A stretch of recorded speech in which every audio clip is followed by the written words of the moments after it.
Todos conocen la historia del diluvio, la lluvia que cayó durante 40 días, el agua que cubrió el mundo, el barco que esperó hasta que todo volviera a descender. Pero la versión más antigua de esa historia, escrita en sumerio sobre una tablilla de arcilla rota 1000 años antes de la Biblia, no comienza con lluvia, comienza con viento, tormentas, vendavales, una embarcación sacudida en la oscuridad durante 7 días y 7 noches. El sobreviviente se llamaba Ziusudra, y las instrucciones que lo salvaron se perdieron porque la tablilla se rompe exactamente en el punto donde los dioses explicaban qué era lo que realmente venía desde el cielo. La tablilla que conserva la historia de diluvio más antigua del mundo fue encontrada en Nippur, el corazón religioso de la antigua Sumeria, y está rota. Ese detalle importa más de lo que parece. Los estudiosos la llaman el Génesis de Eridu, aunque la tablilla no lleva ese título. Solo contiene 6 columnas de escritura cuneiforme, 3 en cada lado, atravesadas por una larga fractura diagonal que borra justo la sección que todos querrían leer. Lo que sobrevive basta para cambiar nuestra idea del diluvio. Lo que falta basta para que los especialistas sigan discutiendo más de un siglo después. Empecemos con el nombre. El sobreviviente del diluvio sumerio no se llama Noé. Tampoco se llama Utnapishtim, el héroe de la versión babilónica posterior. Es más antiguo que ambos. Su nombre es Ziusudra, y ese nombre en sí mismo es una frase. Si significa vida o aliento. Ud significa día.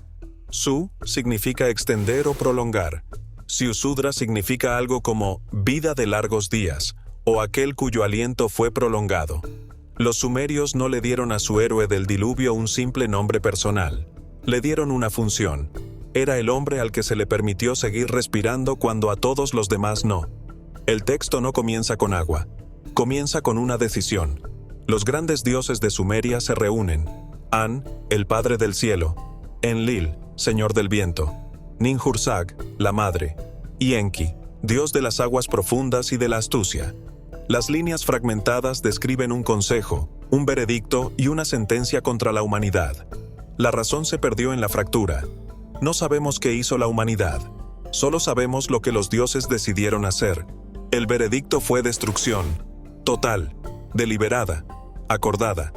En esta versión, el diluvio no es un accidente climático. Es un juicio programado. Pero un dios rompió filas. Enki, señor del Apsu, las aguas dulces bajo la tierra, estaba obligado por un juramento a no advertir directamente a la humanidad. Así que cumplió la letra del juramento, pero rompió su espíritu. No habló directamente con Ziusudra, habló con una pared. El texto describe al dios junto a una pared de juncos, hablándole a la pared, sabiendo que el hombre estaba del otro lado escuchando. Es uno de los momentos más extraordinarios de la literatura antigua.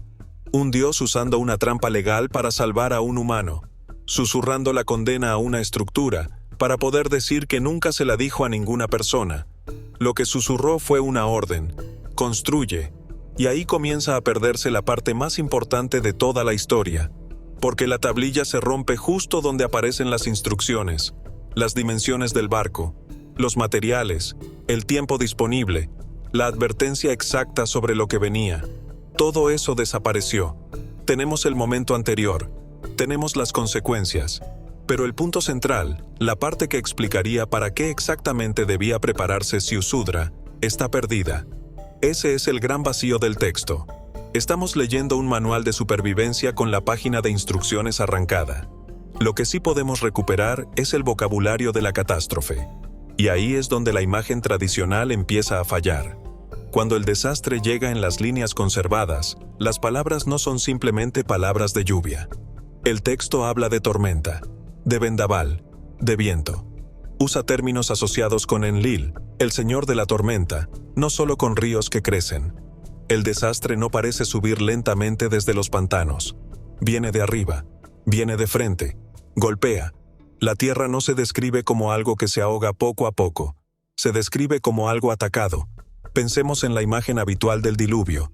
Lluvia durante 40 días, agua subiendo lentamente, un arca elevada con suavidad. Ahora comparemos eso con los verbos que usa el escriba sumerio. La tormenta arrasa, el vendaval ruge sobre la tierra, la inundación lo sobrepasa todo. El gran barco no flota tranquilamente. Es lanzado, golpeado, sacudido sobre las aguas por un viento que no se detiene. La diferencia importa. Una inundación que sube lentamente es paciente. Lo que describe la tablilla es violento, inmediato y ruidoso. Y hay un número clave: 7. La tormenta y el diluvio caen sobre la tierra durante 7 días y 7 noches. No 40. 7. Ese número aparece con tanta consistencia en las versiones sumerias y babilónicas que parece haber sido una parte fija de la memoria original. Durante 7 días y 7 noches, el viento empujó las aguas sobre la tierra, y la enorme embarcación fue arrojada sobre el gran océano de la catástrofe. Ziusudra, según otras tradiciones relacionadas, era rey y sacerdote de Shuruppak, una ciudad real junto al Éufrates cuyas excavaciones muestran antiguas capas de inundación. El texto no lo presenta como un hombre con suerte, lo presenta como alguien preparado, elegido, colocado en el lugar correcto, un hombre que sabía escuchar detrás de una pared. Así que al final de esta primera parte tenemos 3 hechos y un vacío. Primero, una sentencia divina deliberada contra la humanidad. Segundo, un solo hombre advertido en secreto mediante una pared. Tercero, un desastre descrito con palabras de tormenta, viento y cielo, más que con palabras de lluvia tranquila. Y el vacío, las instrucciones perdidas justo donde estaría la respuesta. La lectura convencional llena ese hueco con agua y sigue adelante.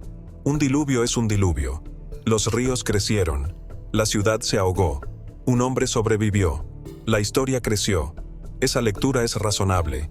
Puede incluso ser correcta, pero exige ignorar las palabras que el escriba eligió una y otra vez: tormenta, vendaval, viento, oscuridad, cielo. Y los sumerios no eran descuidados con las palabras. Nombraban sus ríos, sus vientos, sus estrellas y sus dioses con precisión. Así que cuando un escriba usaba vocabulario de tormenta y cielo, tal vez no estaba hablando de una simple lluvia, porque la tormenta, en realidad, era solo el comienzo. Luego vino la oscuridad. El texto no suaviza la llegada del desastre. Lo presenta de golpe, con una acumulación de palabras violentas. El escriba parece no encontrar un solo término capaz de contener lo que intenta describir. El término central suele traducirse como diluvio, pero en sumerio implica algo más intenso: una inundación destructiva, una corriente arrasadora impulsada por fuerza. No es agua inmóvil subiendo por una puerta. Es una masa empujada, lanzada, arrastrada por algo en el aire. La diferencia es crucial.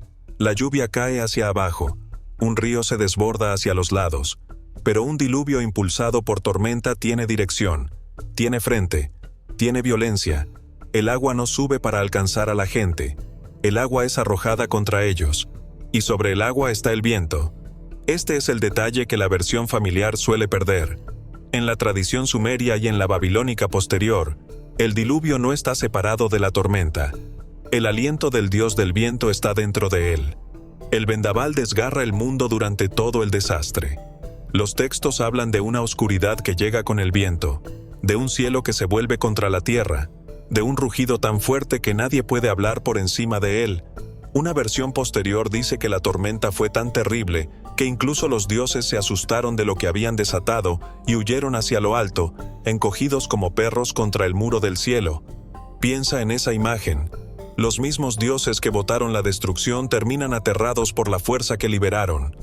Ordenaron un final, pero no entendieron el tamaño del final que habían llamado. Así que subieron al cielo más alto y esperaron, escuchando cómo el mundo se deshacía debajo. Ahora pensemos en el barco. La imagen tradicional nos muestra un arca elevada serenamente sobre el agua. Pero la embarcación sumeria no se eleva con calma. Es capturada. La gran nave es arrojada sobre las aguas, golpeada por el viento, arrastrada sin control. No hay timón, no hay dirección, no hay paz, solo un casco sellado, oscuridad absoluta y un hombre dentro que no puede ver el cielo ni saber dónde está la tierra. Y otra vez el número: 7 días y 7 noches. 7 días sin distinguir el día de la noche porque no había sol que marcara la diferencia. 7 noches con un rugido que no terminaba. El escriba da el número de forma simple, como quien registra grano, trabajadores o ganado. No parece exagerar, parece contar. 7. Imagina estar dentro de una nave de madera, sellado en la oscuridad durante una semana, mientras el mundo es destruido alrededor, por orden de dioses que ahora se esconden en el cielo. No puedes abrir, no puedes mirar, solo puedes sentir la nave caer, golpear, girar y crujir. Y contar. El texto no nos dice lo que Ziusudra sintió. Los escribas sumerios no solían describir emociones modernas. Describen la tormenta, el agua, el barco, los 7 días. Pero la emoción está ahí, en el espacio entre los hechos. Lo importante es la acumulación. Hay agua, sí, pero también hay viento, tormenta, oscuridad, rugido, cielo hostil y dioses huyendo hacia arriba. Este no es el vocabulario de una estación lluviosa. Es el vocabulario de un cielo en rebelión. La amenaza no viene desde abajo, no viene simplemente del Éufrates creciendo, viene de arriba, del viento, de la tormenta, de la oscuridad donde se han escondido los dioses. El agua es lo que llega al suelo, pero lo que produce el desastre parece estar en el aire, en el cielo. Y eso deja una pregunta inevitable junto a Ziusudra, encerrado en la oscuridad. Si la destrucción vino desde el cielo, ¿qué había allá arriba? El texto aún no lo dice. La nave sigue dentro de los 7 días. La tormenta continúa. El sol no ha vuelto. La 7ª noche terminó como empezó, en oscuridad. Pero esa oscuridad ya no era la misma. Durante 7 días, la oscuridad había sido parte de la tormenta. Viento, agua y ruido. Luego el ruido se detuvo. El viento cayó. Y lo que quedó fue una oscuridad distinta. Una quietud tan completa que el sobreviviente quizá la confundió con sordera. El texto marca ese cambio con cuidado. La tormenta se calma. El diluvio se aquieta. Llega el silencio. Pero silencio no significa seguridad. Y la tablilla lo sabe. Antes de que el sobreviviente abra algo, antes de que mire hacia afuera, el texto se detiene en la condición del mundo. El cielo sigue oscuro de una manera que sobrevive a la tormenta. Ese detalle no encaja con una simple lluvia. Cuando la lluvia termina, las nubes se abren y el sol vuelve. Aquí, la oscuridad permanece. El cielo sigue mal. Lo que ocurrió arriba no se corrige al mismo ritmo que una tormenta común. Las versiones relacionadas insisten en esto. El sol ha desaparecido. No está simplemente oculto detrás de nubes. Está ausente de una forma tan extraña que el escriba decidió registrarla. Para una cultura que organizaba su calendario, sus templos y su religión alrededor del viaje diario del sol, la ausencia del sol no era un detalle menor. Era la caída de una de las certezas básicas del mundo. Entonces, Ziusudra espera. No se apresura a salir. El texto deja claro que espera, sellado en la oscuridad incluso después de que la tormenta terminó. La violencia acabó. El agua está quieta. Por instinto, sería el momento de abrir. Pero no lo hace. Espera porque el mundo de afuera todavía no es confiable. El peligro no terminó cuando murió el viento. La tormenta fue la primera cosa. El silencio fue la segunda. La espera fue la tercera. Cuando finalmente se mueve, el gesto es pequeño y preciso. Abre una ventana, no una puerta. No rompe el casco. No abre la nave entera. Solo una abertura. Las versiones posteriores conservan este momento con más detalle. El sobreviviente abre una escotilla y la luz cae sobre su rostro. Es la primera luz en 7 días. Y su respuesta no es alegría inmediata. Cae, llora, se postra. El primer contacto con la luz no se recibe como alivio simple, sino como el gesto de un hombre aplastado por lo que ha sobrevivido. Porque la luz es la señal. Aquí está el corazón de la historia. En la versión sumeria, el desastre no termina cuando el agua baja, termina cuando el sol regresa. El regreso de la luz es el verdadero permiso para vivir. Ziusudra no espera solo que el diluvio drene, espera que el cielo vuelva a estar en orden, espera que la gran luz reaparezca en el lugar del que había desaparecido. Y ese dios de la luz tiene nombre, Utu, el dios del sol, el que cruza el cielo cada día, el testigo divino, el portador del orden y del juicio. En el texto sumerio, la aparición de Utu marca el punto de cambio. Utu sale. Utu envía su luz. Ziusudra abre la ventana del gran barco, deja entrar la luz del héroe Utu, se inclina ante él y ofrece sacrificios. El primer acto del sobreviviente es reconocer al dios cuya vuelta significa que el mundo no terminó por completo. Fíjate en el orden. Primero la tormenta, luego el silencio, luego la oscuridad persistente, luego la espera, luego una sola ventana abierta, luego la luz, luego la postración, luego el sacrificio. La secuencia es exacta, y el centro no es el fin de la lluvia, es el regreso del sol. Los sobrevivientes no esperaban al agua, esperaban al cielo. Y aquí el texto nos deja suspendidos. Describe los síntomas del cielo con mucho cuidado, pero nunca nombra la causa. Nos dice que la luz se fue. Nos dice que la oscuridad duró más que la tormenta. Nos dice que el regreso del sol fue tan importante que exigió sacrificio inmediato. Pero no nos dice qué oscureció el cielo. No nos dice qué mantuvo al sol fuera de la vista. No nos dice qué vio Ziusudra por esa primera ventana antes de caer y llorar. Un diluvio explica el agua, pero no explica el cielo. No explica una oscuridad que permanece después de que el viento murió. No explica un sol que debe volver como si fuera un veredicto. No explica a un sobreviviente que trata el primer rayo de luz como algo sagrado. El agua está explicada, el cielo no, y el escriba no finge explicarlo. Así llegamos a la pregunta que toda la tablilla rodea sin responder. Si la catástrofe vino desde arriba, si el cielo se oscureció y siguió oscuro, si el sol tuvo que regresar antes de que los sobrevivientes se atrevieran a vivir otra vez, ¿qué cayó del cielo? La tablilla no responde, pero permite 4 lecturas. La primera es la más simple. Fue lluvia. Una temporada de tormentas catastrófica.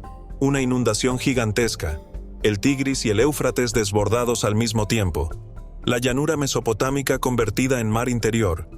El vocabulario de tormenta sería solo la forma en que un hombre antiguo describió el peor clima que jamás vio. Esta es la lectura principal de la academia, y es razonable.